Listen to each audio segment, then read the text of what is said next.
Perkenalkan, nama saya Aris Almendo, NPM 191000506, kelas 05 dalam mata kuliah Hukum Pidana dan Jurisprudensi. Di sini saya akan menjelaskan mengenai kewenangan hakim dan kekuatan persidangan online.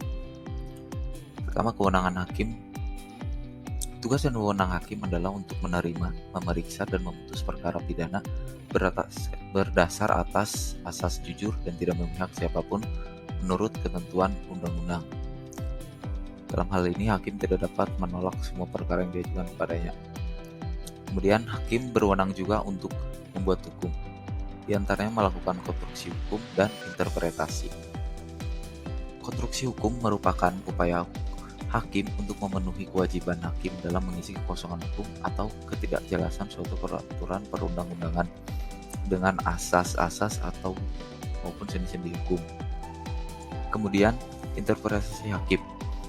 Interpretasi di sini diartikan sebagai penafsiran hukum oleh hakim. Penafsiran merupakan metode atau cara dalam memahami arti dari sebuah teks peraturan perundang-undangan yang kemudian digunakan untuk menyelesaikan perkara-perkara yang bersifat konkret.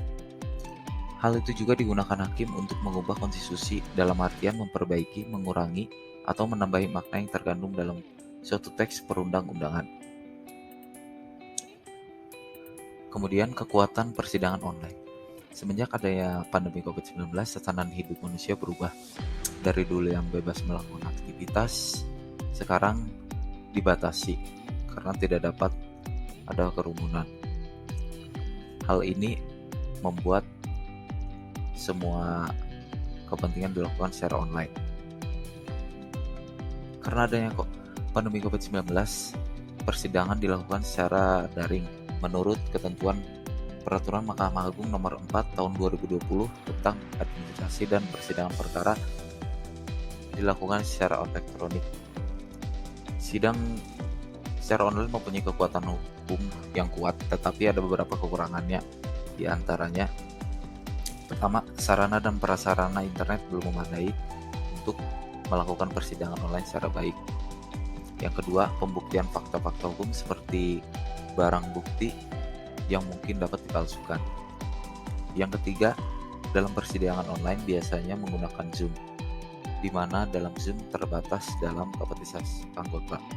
Yang keempat, kemungkinan dapat diretas isi dari putusan. Created using Powtoon.